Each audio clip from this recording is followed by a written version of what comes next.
Hello, welcome to the video. So today we're going to do a video talking about some basic principles of breathing and kind of show you why we think it's something really important. We talk often with our patients about it. So I have Gail with me here. She's going to be help me kind of demonstrate what we look for. So when we evaluate a patient, the way that we often will check for breathing, so I have you sit up nice and straight here. And what I'm looking for, so I'm going to have my hands right above her her pelvis here, and I'm going to have her take a few deep breaths for me. Good, again.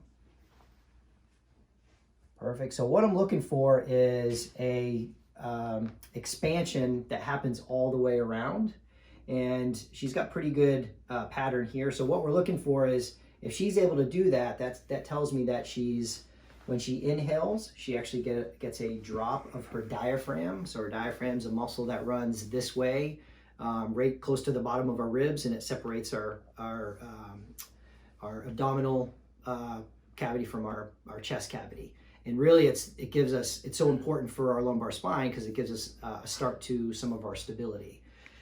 Oftentimes, what we'll see with patients is if we some areas that will often find some restriction will be the lower part of the thoracic spine, right where it starts to junction in with the lumbar spine. If we find a lot of restriction through here, we might adjust it, and they go home and they come back and we find that it's stiff all over again, and that's a kind of trend that happens. We may want to revisit this again because breathing can really affect this.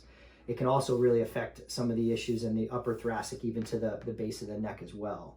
Another thing that we'll see with our patients is if they have a lot of definition around their clavicle collarbone, then that tells us that rather than getting a lot of expansion around her abdomen and dropping their diaphragm, instead what they're doing is a lot of chest breathing, or they're holding their breath. And the reason that they get the excessive definition is you have to use a lot of accessory muscles around the neck and upper chest. And if we're trying to get some of these muscles to loosen up and relax, and they're going back home and throughout the day they're doing a lot of that chest breathing, it's kind of like us taking a couple steps forward and they're taking a couple steps back. So that's the reason that breathing is so important, why we want to be able to address it. So I kind of explained what we look for.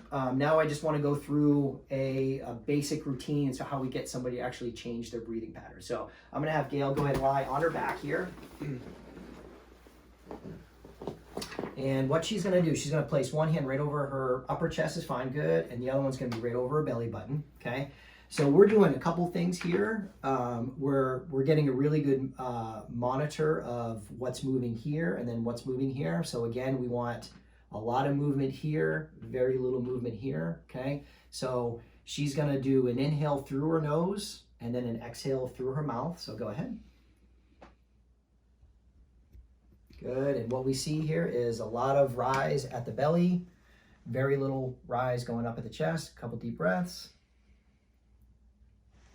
And that looks really good. So a lot of times if we see that this is something that needs to be worked on, a simple prescription at home might be 10 deep breaths in the morning, 10 deep breaths later at night.